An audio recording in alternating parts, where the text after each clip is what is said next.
한 해를 보내는 그러한 마지막 시간에 와 있습니다.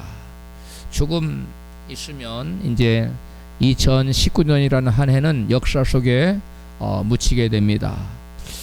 한 해를 보내면서 하나님께서 왜 우리 인간에게 1년 단위로 살게 하셨을까, 그런 생각을 해보았습니다.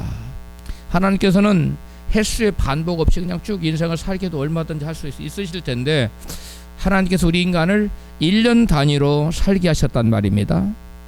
1년 단위로 살아가면서 대부분의 사람들은 지난 한 해를 돌아보는 기회를 갖습니다. 한 해 동안 이루고 싶었던 일, 또 이루지 못한 꿈, 아쉬웠던 점, 그리고 보람 있었던 일, 또한 감사한 일 등 이런 것들을 우리는 한 해를 돌아보면서 지나면서 돌이켜보고 생각하게 되지요. 1년 단위로 인생을 살면서 사람들이 생각하고 싶지 않아도 생각할 수밖에 없는 딱 한 가지 중요한 사실이 있습니다. 그것은 시작이 있으면 곧 뭐가 있다는 겁니까? 끝이 있다는 점입니다. 엊그제 시작했던 것 같은 한 해가 벌써 다 지났나 할 정도로 정말 엊그제 같았어요. 우리 교회가 이곳으로 온 지 얼마 있다가 바로 이 송년 예배를, 감사 예배를 드렸는데요. 정말 엊그제 같습니다. 막 봄이 온다고 막 기뻐하고 그랬는데 벌써 여름이 왔고, 여름이 너무 이렇게 덥다고 그랬는데 금방 또 겨울이 다가왔잖아요.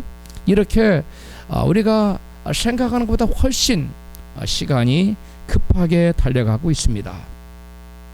1년 단위로 하나님께서 우리로 하여금 살게 하신 이유가 무엇일까?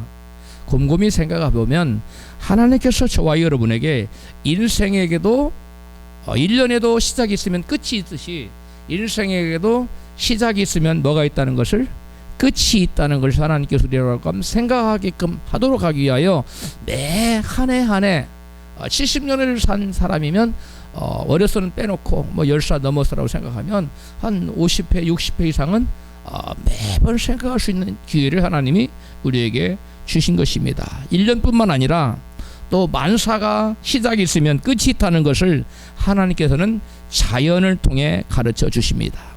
오늘 본문에 보면 사도 바울이 이제 인생의 끝이 가까이 왔다고 고백하고 있습니다. 본문 디모데후서 5장 6절입니다. 시작. 관제와 같이 벌써 내가 부음이 되고 나의 떠날 기약이 가까웠도다. 아멘.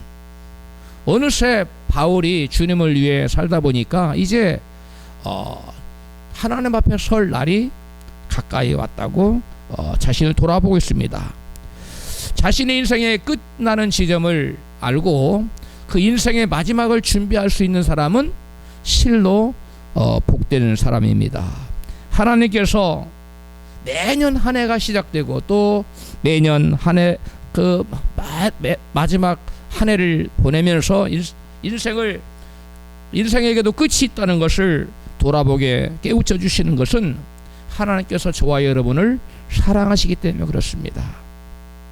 우리로 하여금 인생을 끝나면 사람이 한번 죽는 것은 하나님이 정하신 이치요, 죽은 다음에는 뭐가 있다고요?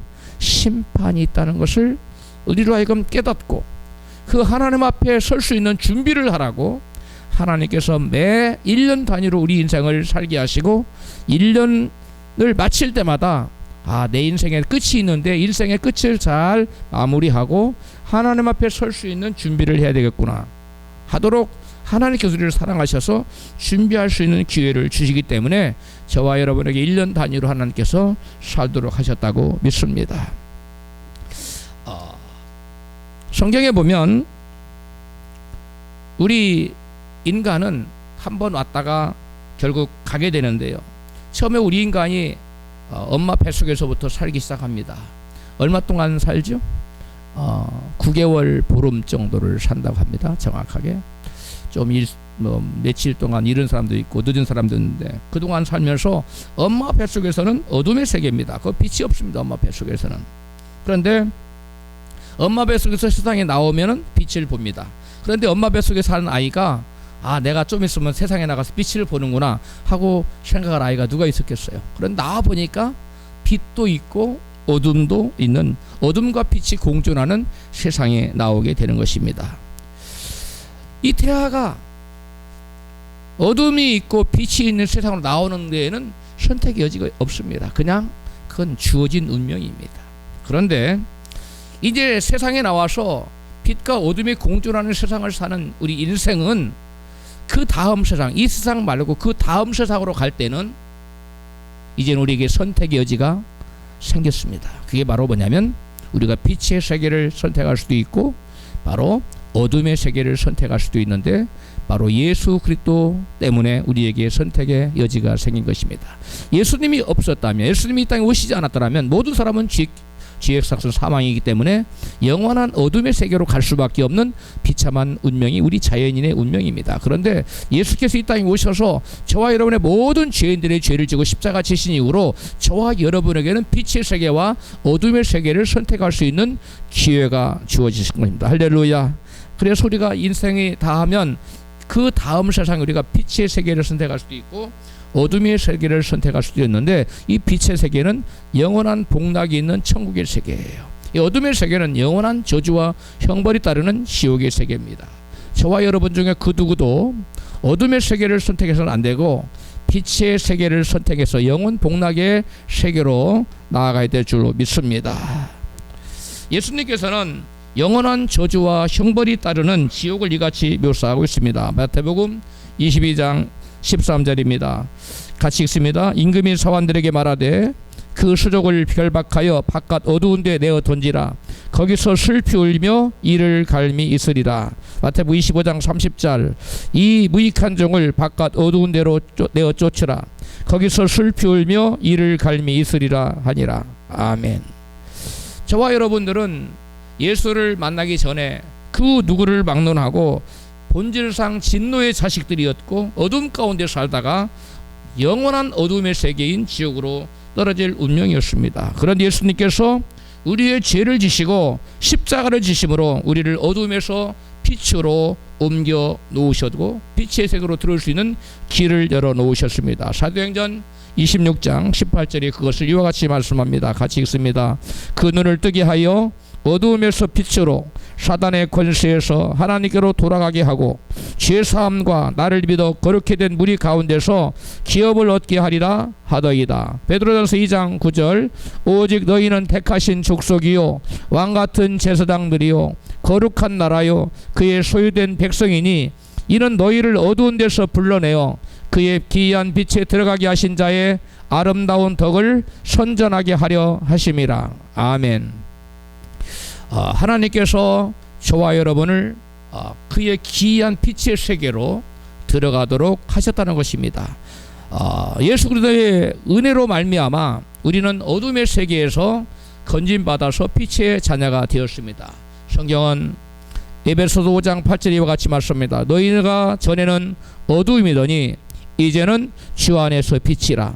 빛의 자녀들처럼 행하라. 데살로니가전서 5장 5절에 너희는 다 빛의 아들이요 낮의 아들이라. 우리가 밤이나 어둠에 속하지 아니하나니. 아멘. 예수 그리스도로 말미암아 우리는 이 땅에 사는 날 동안부터 빛의 세계로 옮겨진 자들입니다. 그리고 빛 가운데 거하다가 빛 가운데 살다가 영원한 빛의 세계인 천국으로 옮겨갈 수 있도록 주님께서 길을 열어 놓으셨습니다. 성경은 빛의 자녀들이 들어가게 될 빛의 세계를 천국이라고 증거하고 있습니다. 마태복음 13장 43절입니다. 그때에 의인들은 자기 아버지 나라에서 해와 같이 빛나리라. 귀 있는 자는 들으라. 계시록 21장 24절 만국이 그 빛 가운데로 다니고 땅의 임금들이 자기 영광을 가지고 그리로 들어오리라. 아멘. 우리는 해와 같이 빛나는 그러한 자들이 되어서 빛의 나라로 가서 빛 가운데 다니는 그러한 운명을 예수로 말미암아 얻게 되었다는 것입니다. 이와 같이 우리 인생을 이 땅에 살고 나면 반드시 둘 중에 하나의 확연히 다른 두 세계가 우리를 기다리고 있습니다. 하나는 바로 어둠의 세계요, 또 하나의 다른 세계는 바로 빛의 세계입니다. 그런데 어둠의 세계와 빛의 세계는 누가 들여보내는 것이 아니라 저와 여러분의 선택에 달려있는 것입니다. 저와 여러분이 예수 그리스도를 나의 구주로 나의 하나님으로 영접하고 그분의 말씀을 믿고 그분의 말씀에 순종하여 산 믿음의 열매를 맺은 사람들은 빛을 선택해서 빛의 세계로 나아갈 수 있고 천국의 문이 열리게 되는 줄로 믿습니다. 그래서 여러분 빛을 선택하여 빛의 세계로 들어가는 길이 열린 겁니다. 어떻게 죄인들에게 빛의 세계로 들어가는 길이 열렸습니까? 예수 그리스도로 말미암았는데 요한복음 12장 46절에 이같이 말씀합니다. 나는 빛으로 세상에 왔나니 너를 나를 믿는 자로 어두움에 거하지 않게 하려 함이로다. 아멘. 예수님은 세상에 빛으로 오셨어요. 예수님 자신이 빛이십니다. 그래서 누구든지 예수님께 나온 자는 빛 가운데 거하게 돼 있어요. 예수님 안에 사는 사람들은 빛 가운데 사는 사람들이에요. 빛 가운데 살다가 영원한 빛의 세계로 옮겨지게 되는 것입니다. 또 예수님은 예수를 믿어 어둠의 죄된 삶을 버리고 말씀에 순종하여 살면 영생을 얻게 된다고 요한복음 3장 36절에 말씀합니다. 같이 읽습니다. 아들을 믿는 자는 영생이 있고 아들을 순종치 아니하는 자는 영생을 보지 못하고 도리어 하나님의 진노가 그 위에 머물러 있느니라. 아멘. 누구에게 영생이 있다고요? 아들을 믿는 자들에게 영생이 주어지는데 아들을 믿는 자는 아들의 말씀에 순종을 하게 되어 있다는 거예요. 그래서 순종하는 자에게는 영생이 주어진다는 것입니다. 그래서 말씀에 순종하지 않는 믿음은 믿음이 아니라는 말씀인 것입니다. 또 하나의 선택은 어둠을 선택하여 어둠의 세계로 들어가는 것입니다. 빛으로 오신 예수님을 거절하고 어둠 가운데 죄를 지으며 살다가 죽으면 영원한 어둠의 세계로 가는 길이 열립니다. 요한복음 3장 19절에 같이 읽어요. 그 정죄는 이것이니 곧 빛이 세상에 왔으되 사람들이 자기 행위가 악함으로 빛보다 어두움을 더 사랑한 것이니라. 악을 행하는 자마다 빛을 미워하여 빛으로 오지 아니하나니 이는 그 행위가 드러날까 함이요. 아멘. 많은 사람들이 인생을 다하면 하나님의 준엄한 심판이 있다는 사실을 모르고 빛으로 나오지 않고 어둠 가운데 살다가 영원한 멸망에 이르게 됩니다. 오늘 본문 말씀에서 사도 바울은 자기 인생의 끝날을 앞두고 이와 같은 고백을 합니다. 베드로 다음나 디모데후서 본문 4장 7절이죠. 같이 읽습니다. 내가 선한 싸움을 싸우고 나의 달려갈 길을 마치고 믿음을 지켰으니 이제 이후로는 나를 위하여 의의 면류관이 예비되었으므로 이렇게 고백하고 있어요. 바울은 자기 인생을 마치면서 이제 내 인생이 끝날이 가까워왔는데 나를 위하여 의의 면류관이 예비되어 있을 것이다. 내가 주님 앞에 가면 주님이 나를 위해서 의의 면류관을 준비해 두셨다가 내게 그 의의 면류관을 줄 것이다. 의의 면류관은 생명의 면류관입니다. 의롭게 살아간 믿음으로 말미암아 의롭게 살아간 모든 자들에게 주어지는 면류관이 의의 면류관이고 의의 면류관을 받지 못하면 아무도 성경 못 들어가요. 다 의의 면류관을 받아야 되는데요. 바울이 의의 면류관을 하나님께 나를 위해서 예배했을 것이다 라고 확신 있게 고백할 수 있었던 것은 여러분 세 가지 이유 때문에 그렇습니다. 첫 번째는 따라합시다. 나는 선한 싸움을 싸워왔다. 두 번째, 나는 나의 달려갈 길을 다 마쳤다. 세 번째는 나는 믿음을 지켰다. 아멘. 바울이 첫 번째 하나님이 내가 하나님 앞에 나가면 하나님 나를 위해 의의 면류관을 줄 것인데 그 의의 면류관을 하나님 예배해 두신 첫 번째 이유는 바로 뭐라고요? 선한 싸움을 싸웠기 때문에 의의 면류관이 예비되었다고 말합니다. 이 선한 싸움이 뭡니까? 선한 싸움은 혈과 육에 대한 싸움이 아니라고 말하고 있습니다. 에베소 6장 12절입니다. 시작. 우리의 씨름은 혈과 육에 대한 것이 아니요 정사와 권세와 이 어둠의 세상 주관자들과 하늘에 있는 악의 영들에게 대함이라. 아멘. 이 바울은 세상 것을 얻기 위한 정욕을 위해서 싸우지 않았다는 거예요. 혈육을 지닌 사람과 싸우지 않았다는 거예요. 누구와 싸웠다는 겁니까? 하늘에 있는 악한 영들과의 영적인 전쟁을 영적인 전사로서 믿음의 싸움을 싸웠다는 거예요. 자신의 믿음을 지키기 위해서 하나님의 주신 사명을 감당하기 위해서 그는 마귀와 더불어 싸웠다는 것입니다. 우리도 자신의 정욕을 위해 싸우지 말고 바울처럼 주님의 나라를 위해서 주께서 내게 주신 사명을 감당하기 위해서 영적인 믿음의 싸움을 싸워야 될 줄로 믿습니다. 우리가 이러한 선한 싸움을 싸울지언정 결단코 자신의 정욕을 위해서 싸워서는 안 된다고 야고보 사도는 이와 같이 기록하고 있습니다. 야고보 4장 1절입니다. 너희 중에 싸움이 어디로 다툼이 어디로 쫓아나느뇨? 너희 지추 중에서 싸우는 정욕으로 쫓아난 것이 아니냐. 우리의 싸움이 정욕을 가지고 있으면 싸우게 된다는 거예요. 육신의 정욕을 품고 있는 사람은 육신의 싸움을 싸울 수밖에 없다는 거예요. 우리 형제들과 싸울 수밖에 없다는 겁니다. 그러므로 우리는 우리 형제들과 싸우지 않고 눈에 보이지 않는 이 악한 영들과 영적인 전쟁을 싸움을 싸우기 위해서는 어떻게 해야 되느냐? 나의 육신을 죽여야 돼요. 육신의 정욕을 죽여야 돼요. 우리의 옛사람을 죽여야 됩니다. 나의 자아를 죽여야 돼요. 나의 자아를 죽이지 않으면 영적인 싸움을 싸울 수 없어요. 마귀와 싸워야 될 싸움을 싸우지 않고 사랑의 대상인 형제들과 싸우게 돼요. 그래서 우리는 사명도 감당하지 못하고 빛 가운데 거하지도 못하고 결국은 하나님 앞에 설 수도 없어요. 그래서 성경은 우리에게 이 육에 속한 자를 책망하고 있습니다. 고린도전서 3장 3절입니다. 너희가 아직도 육신에 속한 자로다. 너희 가운데 시기와 분쟁이 있으니 어찌 육신에 속하여 사람을 따라 행함이 아니리요. 아멘. 자신의 자아를 죽이지 못한 사람은 마귀와 싸워야 될 그 싸움, 영적인 싸움을 싸우지 못하고 주변의 형제들과 싸우고 다툽니다. 그래서 분쟁을 일삼게 되죠. 그런 사람들은 성경에 하늘나라를 유업으로 차지하지 못한다고 여러 군데서 말씀하고 있습니다. 예수님께서는 누구든지 나를 쫓고자 하는 자는 자기를 부인하고 자기 십자가를 지고 나를 쫓을 것이라고 말씀했어요.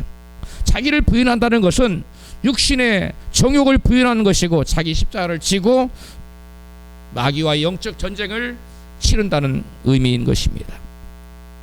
교인들과 서로 미워하고 비방하고 싸우면 마귀만이 춤을 춥니다. 그러면 교회는 설 수가 없습니다. 갈라디아서 5장 14절입니다. 온 율법은 내 이웃 사랑하기를 내 몸과 같이 하라 하신 할 말씀에 이루었나니 만일 서로 물고 먹으면 피차 멸망할까 조심하라. 내가 이르노니 너희는 성령을 쫓아 행하라. 그리하면 육체의 욕심을 이루지 아니하리라. 아멘. 저와 여러분은 바울처럼 선한 싸움을 싸워야 될 줄로 믿습니다. 선한 싸움과의 반대되는 싸움은 악한 싸움이에요. 이 악한 싸움은 형제들과의 싸움이 악한 싸움이에요. 선한 싸움은 누구냐? 우리의 대적인 원수 악한 마귀와 싸우는 싸움을 선한 싸움이라고 말하고 있습니다. 저와 여러분 모두는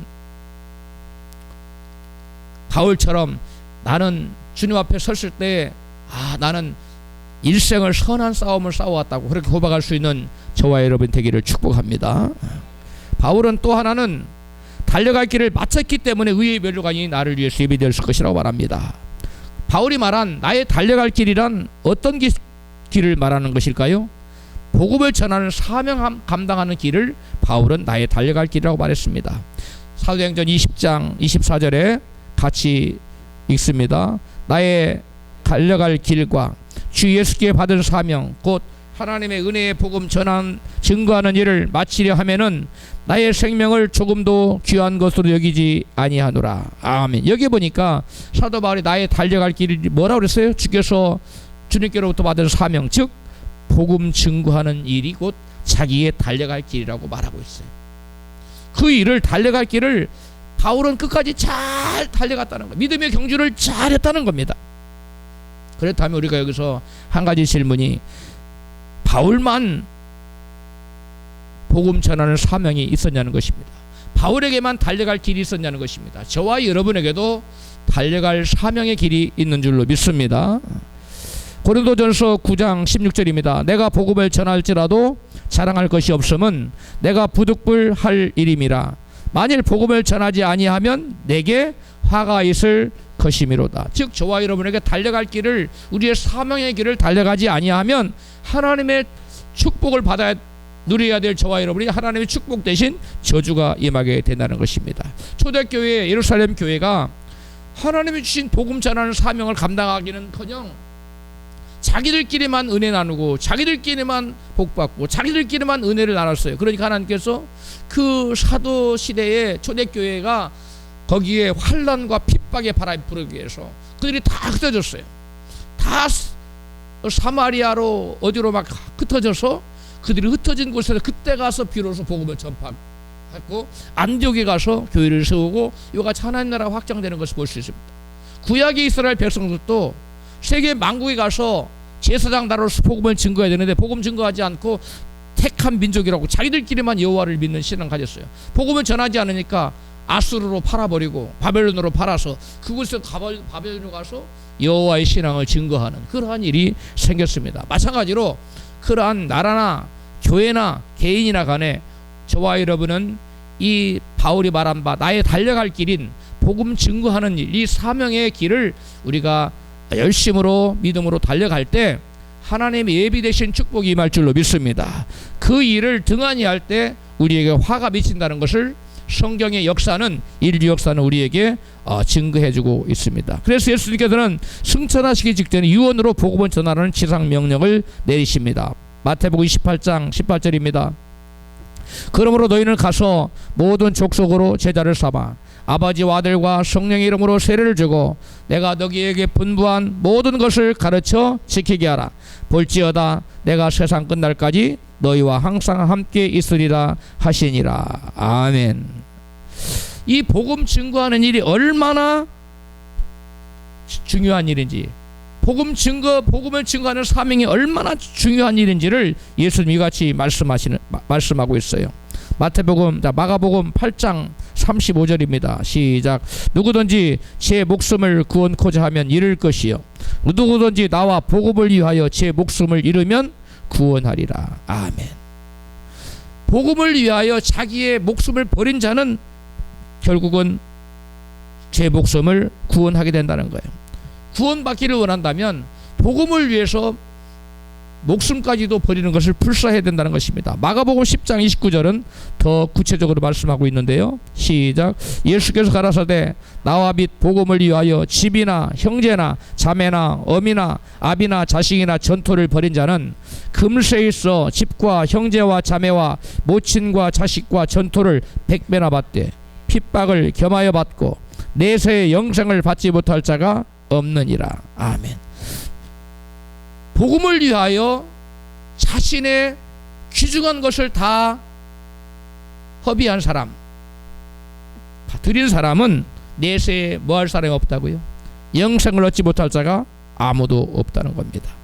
복음을 위하여 세상 것을 포기한 자에게는 영원한 생명의 세계로 들어가게 하는 그러한 축복을 주신다는 것입니다. 이게 무엇을 의미하느냐? 일상의 그 어떠한 일보다도 복음 전파하는 일이 가장 중요한 일이요 가장 우선적인 일이라는 말씀입니다. 따라서 복음 전하는 일은 시간 나면 하고 나 할 일 다 하고 바쁘면 안 하는 그러한 선택적인 것이 아니라는 것입니다. 마지막으로 바울은 하나님께 나를 위하여 의의 멸관을 예비했다고 고백한 이유는 내가 믿음을 지켰기 때문에 나에게 의의 멸관을 예비했다고 말씀하고 있어요. 계시록 14장 12절입니다. 성도들의 인내가 여기 있나니 저희는 하나님의 계명과 예수의 믿음을 지키는 자니라. 아멘. 저와 여러분이 하나님의 나라에 들어가 영생 복락의 천국 빛의 나라에 들어가려면 뭘 지켜야 된다고요? 믿음을 지켜야 됩니다. 바울조차도 내가 믿음을 지켰기 때문에 하나님이 나를 위하여 의의 멸관을 예비했다고 말씀하셨어요. 그러므로 저와 여러분은 그 어떠한 상황 가운데서도 믿음을 굳건하게 지키고 붙잡고 있어야만 되는 것입니다. 구원은 힘써 지키지 않으면 흘러 떠내려갈 수 있는 것입니다.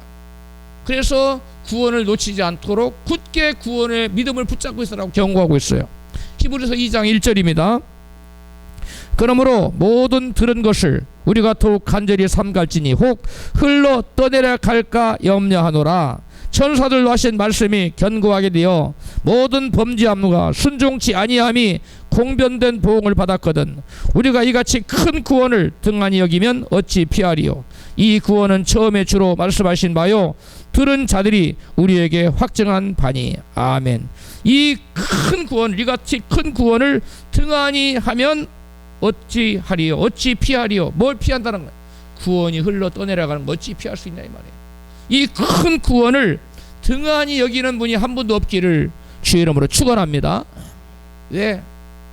영원한 생명을 여러분 담보하는 것은 다른 게 아니에요.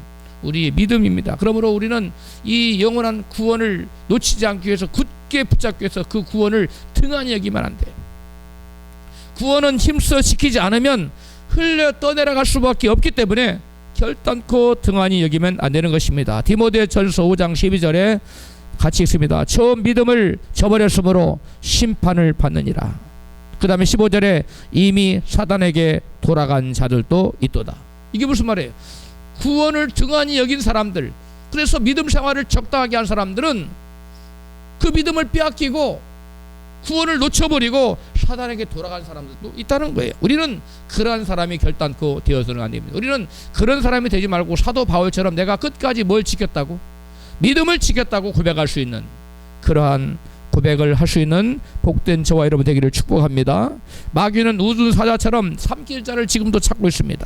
어떻게 하든지 시험거리를 주어서 믿음에서 실족하게 하려고 혈안이 되어 있습니다.